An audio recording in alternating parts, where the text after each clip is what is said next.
நாங்கள் பொருட்காட்சி போனோம். அங்கே நிறைய கடைகள் போட்டிருக்காங்க. எல்லா கடையுமே நம்மளுக்கு எல்லாமே இருக்குது. நம்மளுக்கு கரண்டி வேணால் கரண்டி கடை இருக்குது, கிப்ஸு, ஸ்டேஷ்னரி ஐட்டம்ஸு, ட்ரெஸ்ஸு எல்லாமே இருக்குது. சாப்பிட்ற ஐட்டம் எல்லாமே இருக்குது. நாங்கள் இங்கே ரொம்ப விரும்பி சாப்பிட்ற அப்பளம் விரும்பி சாப்பிடுவோம். அதுவும் அங்கே இருந்தது. நாங்கள் நல்லா என்ஜாய் பண்ணோம். போனதே தெரியல. பசங்களை கூட்டிகிட்டு போகும்போது நல்லா என்ஜாய் பண்ணோம். நீங்களும் என்ஜாய் பண்ணுங்கள். அங்கே ஒரு அப்பளக்கடை பார்த்தோம். அந்த அப்பளக்கடையில் எல்லா வெரைட்டிஸான அப்பளமும் இருந்தது. அது ரொம்ப டேஸ்ட்டாகவும் இருந்தது. எங்கள் அம்மா சில ஐட்டங்களும் வாங்கினாங்க, அப்பளங்களும் வாங்கினாங்க. அது என்னென்ன வாங்கினாங்கன்னு இப்போ எங்கள் அம்மா சொல்லுவாங்க, கேளுங்க. இந்த வத்தல் கடை போட்டிருக்கலங்க, அதுலேருந்து வாங்கின வத்தல் தான் இது. சீரக வத்தல், இது வெங்காய வத்தல், இது தக்காளி வத்தல், இது பீட்ரூட் வத்தல், இது சீரக வத்தல், இது மசாலா வத்தல்,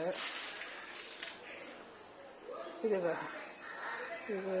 என்னன்னு தெரியல. இது ஒரு வத்தல். அந்த மாதிரி நிறைய ஒரு 8-9 ரகம் இருக்கு.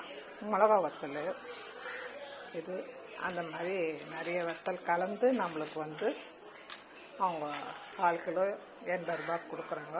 தாராளமாக வாங்கலாம். வத்தல் பொரிச்சு பார்த்தோம், நல்லா இருந்தது. கூட கொஞ்சம் ஜவ்வரிசி வத்தல் போடுவான்னு சொன்னேன், அவங்க அதுவும் போட்டாங்க. மொத்தமாக சேர்த்து இது 80 ரூபாய்க்கு தான் நாங்கள் வாங்கினோம். இந்த கத்திரிக்காய் 100 ரூபாய்க்கு வாங்கினோம், நல்லா வெட்டுது. இந்த கரண்டி 40 ரூபாய்க்கு வாங்கினோம், நல்லா வெயிட்டாக இருக்குது. இது 30 ரூபாய்.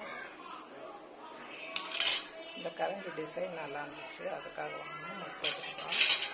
சட்னி கரண்டி செம்ம வெயிட்டுங்க இது, ஆனால் இதுவும் 30 ரூபாய்.